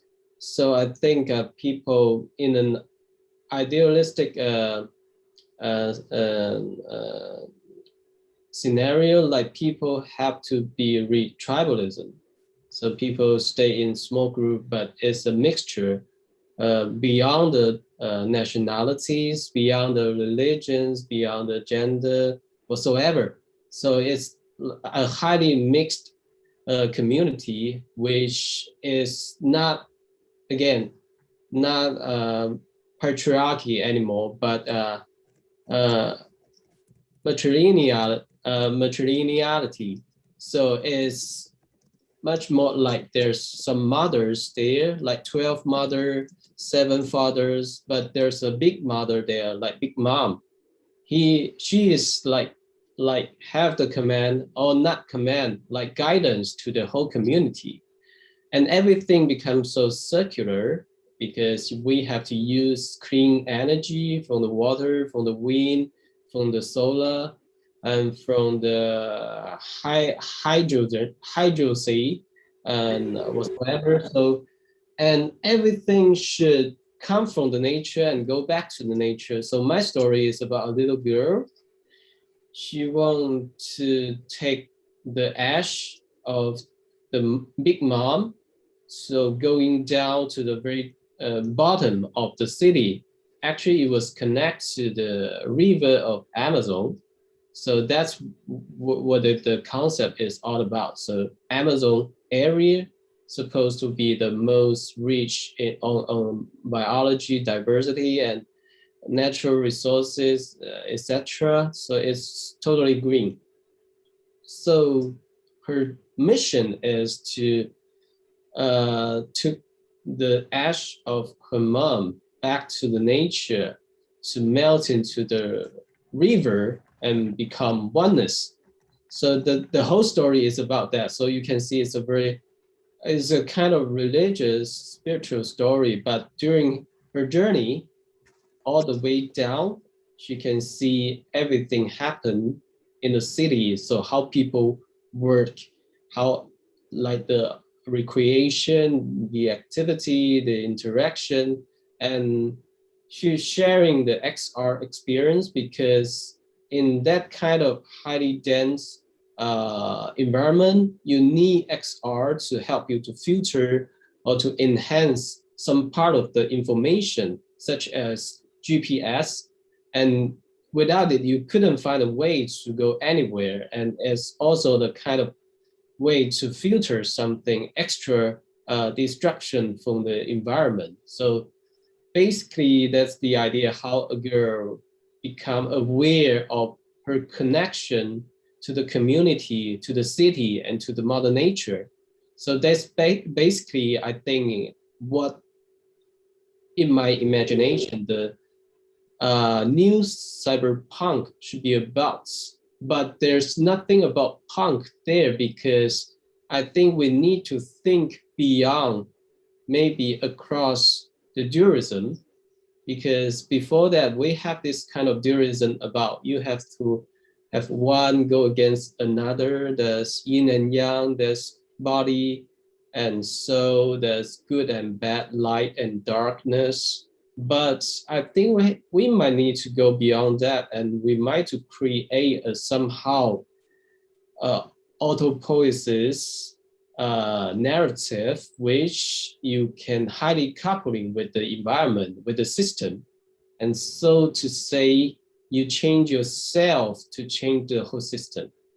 So it's kind of tricky to say that because it's pretty much conceptual and symbolic or metaphorical in a way, but I think that's something I would try to do because, as I mentioned earlier, we're all mediums, artists, writers, architecture, designers, we're all mediums. Medium in a way is the representative of shaman in modern society. So you are connecting people to something higher, to something more metaphorical, represented or iconic, whatsoever is more subtle and abstract there, but it also be very fundamental.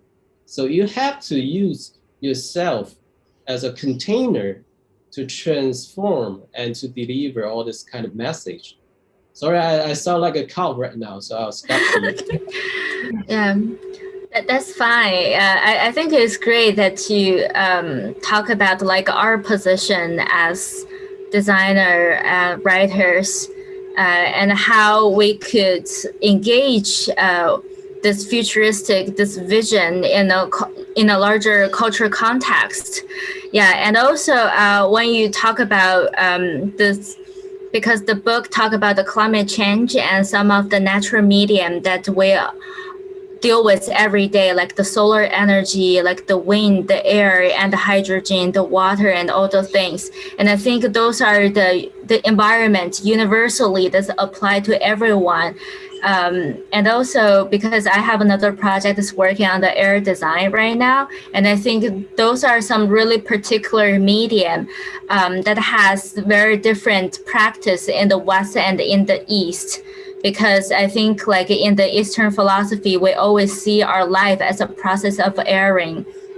Like 生命它是一个气化的过程 and then the air circulate in our body and air circulate in our body like in the indoor controlled climate and then in the entire atmosphere, and then through this loop there's often like technology mediate this environment and a control and is assisted by the XR, but also like it is more connected in a spiritual way with the body and this daily life, daily routine life. And I think that's part of like the ritual practice that's really make or the culture attitude that they make this particular medium, this natural element, different in Chinese context than elsewhere. And also, I think when you mentioned that people are being organized with different cultural practice and with tribes, I think definitely there are some points. Those thoughts are being circulated and going through in the city. So it's just like sharing some of my practice and thoughts on that. And I think our staff has put up a document about our questions from the audience. So maybe Lulu, maybe you can share screen some questions, and if Xuefei has other questions you want to follow up. Yeah.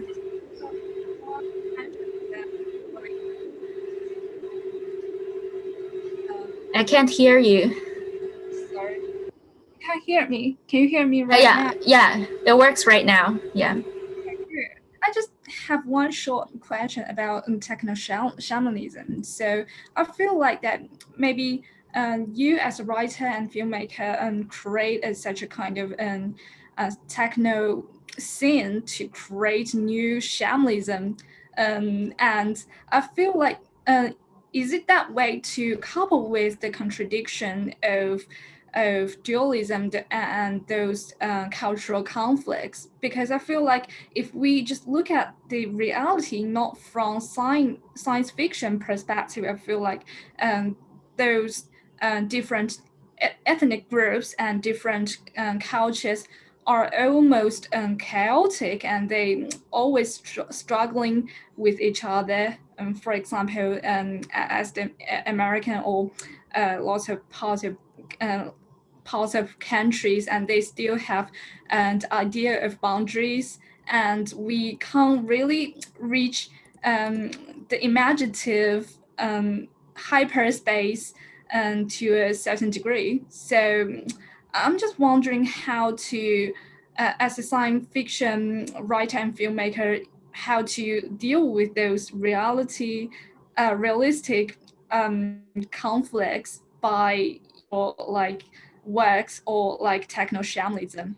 And the second question is about Planet City, because as I just browsed website of Planet City, I found that you, Liam Young, create a kind of closed loop system, and you just want to divide different worlds in terms of their functions. Like, and there is a world for human living, and there is world for wildlife, and in each part of the world can create like closed loop system and to self-sufficient and support some self-sufficient materials.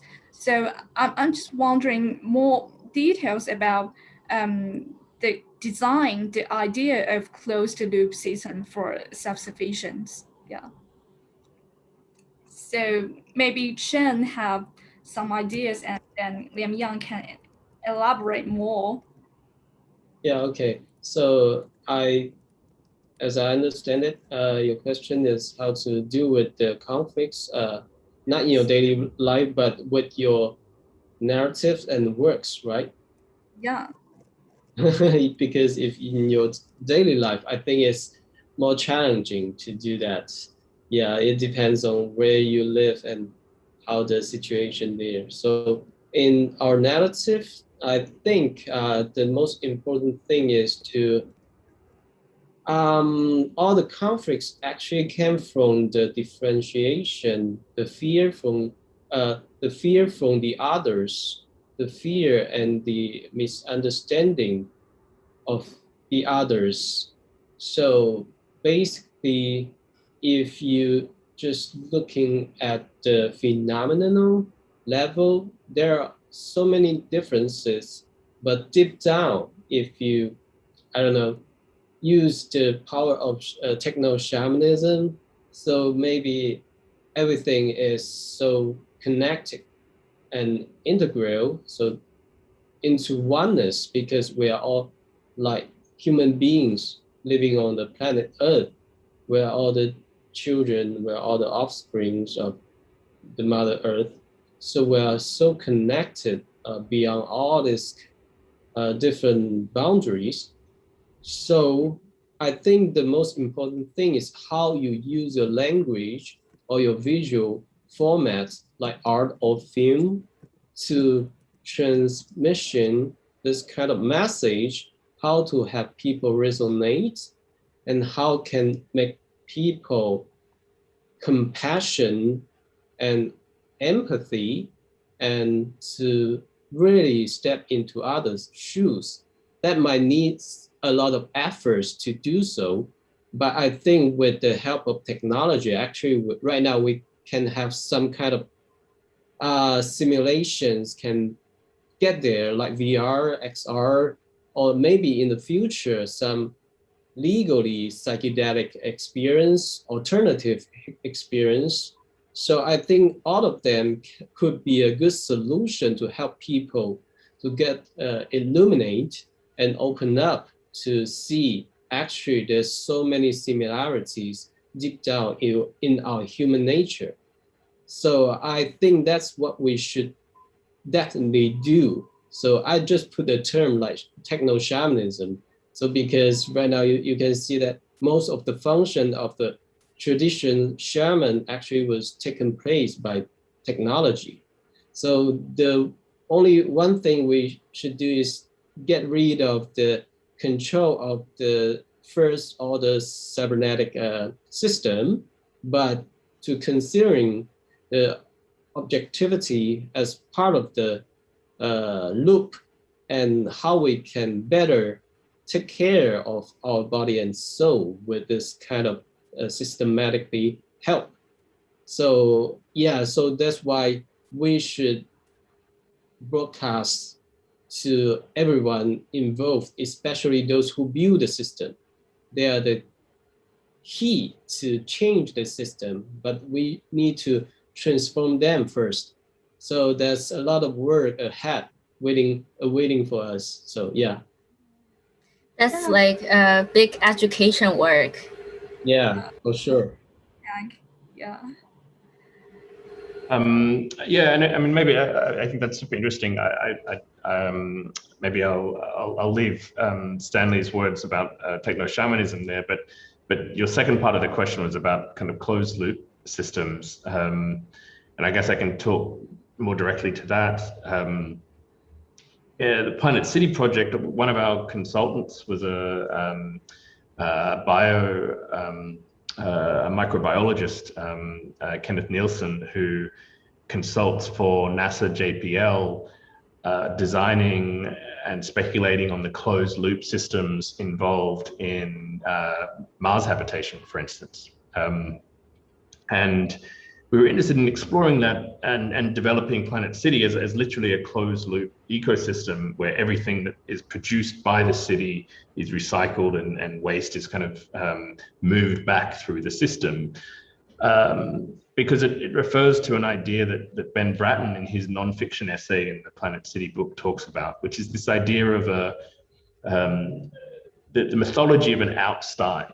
There is no externalities on planet Earth, right? When I talk about the idea that we already are in a planet city, it's to talk about the idea that in a city like Los Angeles or in Beijing or New York or wherever, where we throw our waste or where our food comes from happens in some other magical place that we don't think about, right? This mythic outside. We put something in the trash and it goes away to some distant place. There is no outside. It goes somewhere very particular, except, either we don't know about it, the dominant narratives of the media try and disguise it, and, the place where we produce everything and the place where we consume things are decidedly removed. So we're interested in closing that loop to say that there is no outside. So what does it mean to deal with our waste in a very intimate way? So in Planet City, food waste is processed through huge colonies of insects. Those insects process that waste and turn it into essentially fish food and fertilizer that then feeds the fish farms. The fish farms are existing in the hydro energy canals of Planet City. We harvest the fish, we eat the fish, we harvest the energy from the canals and so on. And then that produces more waste and it goes back into the system. So that's the way that we kind of conceive of the infrastructure of the city. But I guess the reason we're interested in that, and part of your question is also talking then about like the way that we leave nature alone by creating this city, is more a much more conceptual idea that we're interested in our work and our futures work, which is the end of human-centered design, right? Like at the moment I'm trained as an architect. In architecture and design terms, human-centered design is seen as being super positive and it conjures images of streets lined with trees and people riding bicycles and sitting in cafes, drinking coffee and living a wonderful life. Human-centered design, putting our own desires and ambitions ahead of everything else, is also the thing that's led us to the problems that we are facing today. So by decentering the human, by saying that humans can live over here, but really the role of Planet City is to allow a space for the rest of the planet to rewild, is to try and shift the hierarchy, to say that it's not about human-centered design, but it's actually about blue whale-centered design, or forest-centered design, or carbon-centered design, or atmosphere-centered design, to reference like the note about breathing earlier on. Where we are just one of a whole complex interconnected chain of non-human species. And to design and imagine worlds for non-human species, not just us, is kind of what the project is trying to do, and is I think what a lot of really interesting science fiction is doing right now. Saying that what does it mean to create a space for something other than us? And that's what the work is really about. We focus on the city as itself, but really the city is actually about a forest the size of the planet. Yes. You can go ahead, Xuefei, if you want to say anything.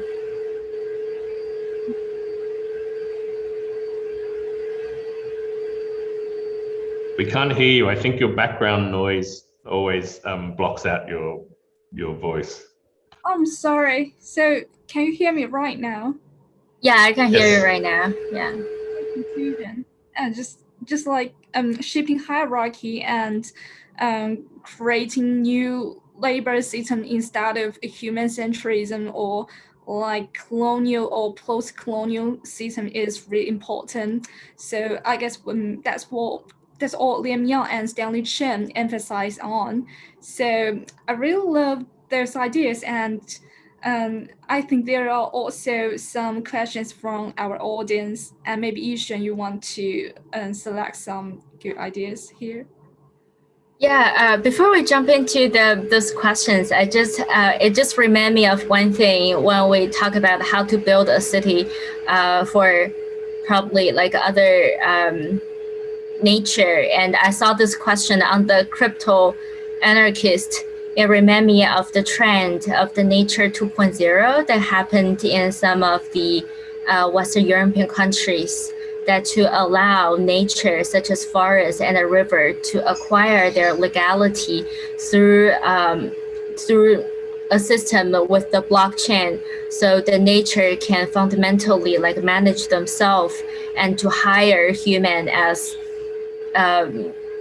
staff members or help with the preservation through this blockchain system. Yeah, it just reminded me of that. So we see there are like few questions, and probably some of it has already been answered in our past conversation. I'll just go through the questions in case you want to, you have any new thoughts. So this one asks, like, in the light of humanity has long been the marketing tactic to justify and romanticize technocracy in a cybernetic society. How do you think a reloaded cyberpunk narrative can resist such appropriation, at least for as long as possible? Yeah. Yeah, I don't think it's a one-off effort that we can resist such appropriation with only cyberpunk narrative, but it could be a seed planted into the mindset, because all the ideologies needs the carrier of practice and execution. So I think from that starting point, we can make people to think about what kind of cybernetic society we really want to live in, and what kind of future and sustainable environment we want our children to share. So I think all the things is starting from a narrative, from a shared consensus, because besides that, you couldn't build up a belief system just like Elon Musk. So many people like vote with money and feed and also Twitter followers. So because he brought up this kind of narratives that we can go to Mars, we can have this kind of neural link, we can have the Starlink, we can have Tesla, etc., SpaceX, and that he built up the consensus, and people will definitely actually vote by feeds. So I think that's what we should start from, narrative, because that's the only way to build up something in common sense. Yeah, I'll briefly answer that. I feel like narrative is more like a tricky methodology to promote something. So it's really important to be cautious of that. And yeah, and Yishen, maybe you want to select other questions here? So it's a really good point to talk about cyber, how to say, Bitcoin, that point, but I'm not familiar with that. So maybe Yishen, you want to select more and elaborate? Let me see. So the last question asked about like how does this imagination address ideological polarization amplified by social platform and data tag? The B side of people forming community like filter bubble around a hashtag.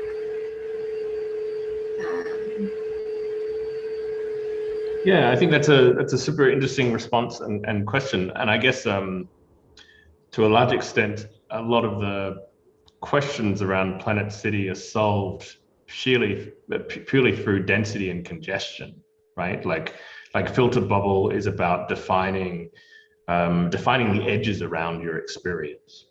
In a city of 7 billion people, what will in 2050 be 10 billion people, there are no edges to your experience. You're constantly brought in direct contact with people other than you and views other than yourselves. What's interesting is that, like, I don't know, a lot of visions of the future involve seeing a world that has become, like a lot of utopian visions of the future involve seeing a world that's become less dense, more spread out, more open, almost like the modernism of something like Brasilia, gleaming kind of white towers and buildings,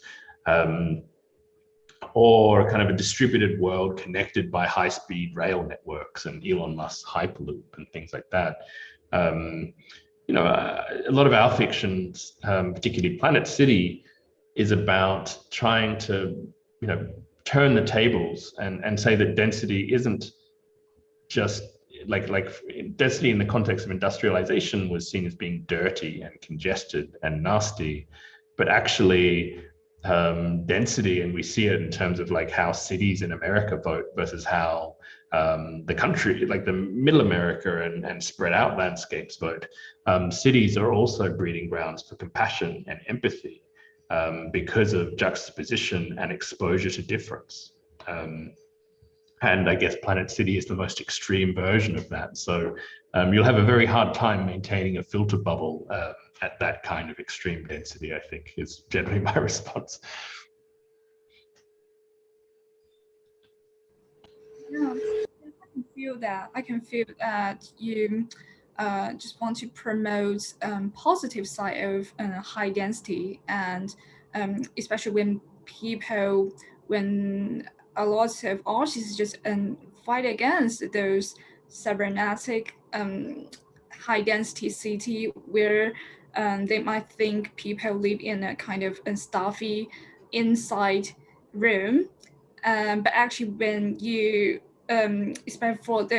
especially for those speculative artists to create a new technological loop system to support their living condition in such a high density, then there are lots of heterogeneous cultures blending together, and maybe there is a new kind of alternative for their living. So can I understand like that? Yeah, exactly. I mean, in all honesty, like, yes, we can talk about romanticized density. It's an inevitability. Like the planet is finite. We are growing. Unless we start, clicking our fingers like Thanos and wiping out half of the population, we're going to have to deal with density one way or another. So I guess I'm interested in exploring and prototyping what might be the positive implications or the positive kind of and necessary lifestyle changes that we may get behind in order to enable density in a way that isn't going to be catastrophic and horrible and dystopian. Yeah, it's coming whether we like it or not, I guess. Yeah, that's good. So, yeah, we have already had this panel going on for 2 hours. I've highlighted like a few questions, like if you have also find other things that you want to respond to, or there's anything that you want to say before we make a conclusion, then probably it's the time. We have another audience asked about like a crypto anarchist. Do you guys want to respond to that?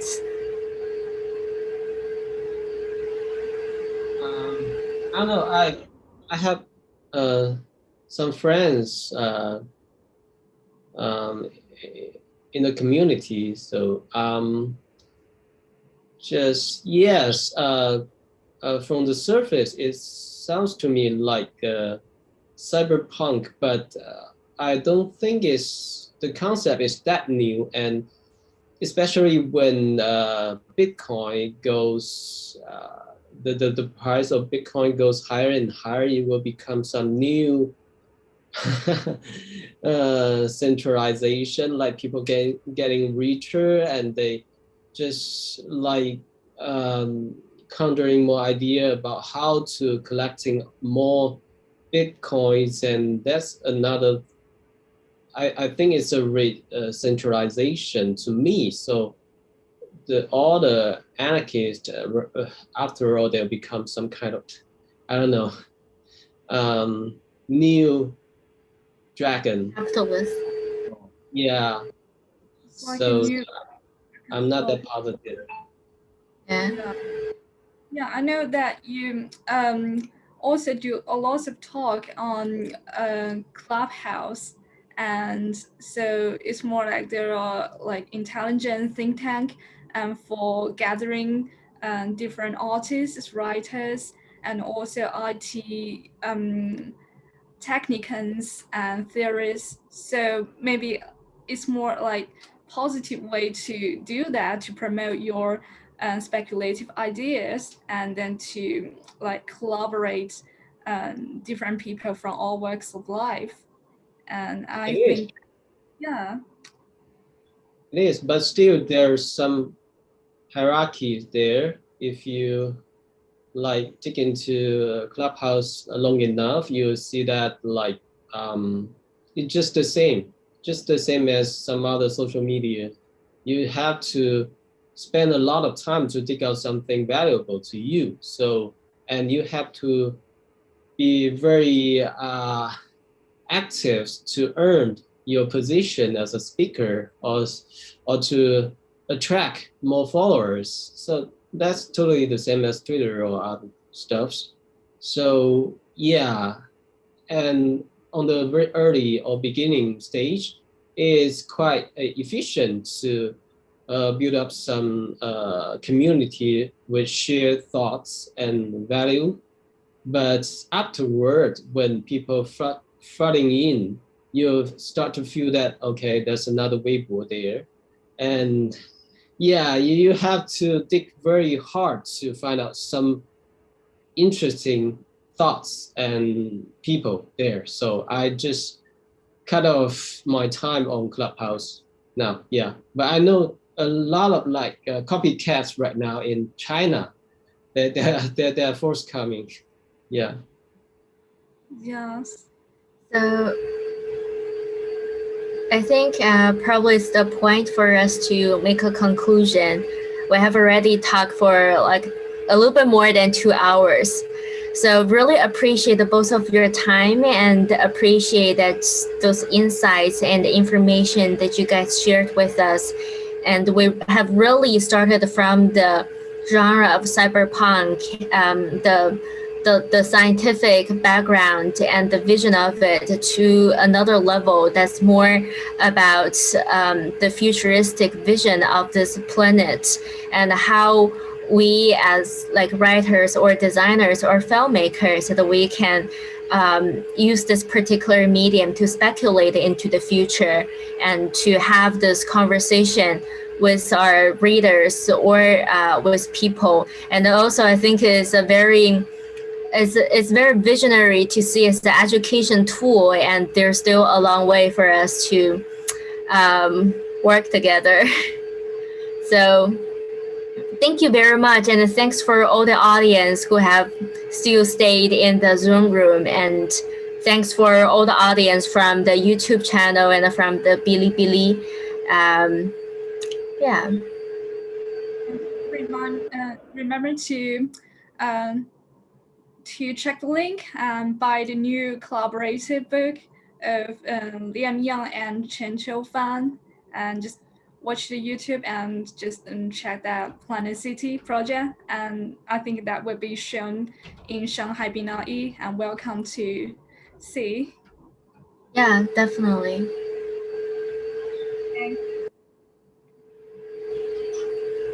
Thanks everyone. Nice to meet you. Thanks everyone. Bye-bye.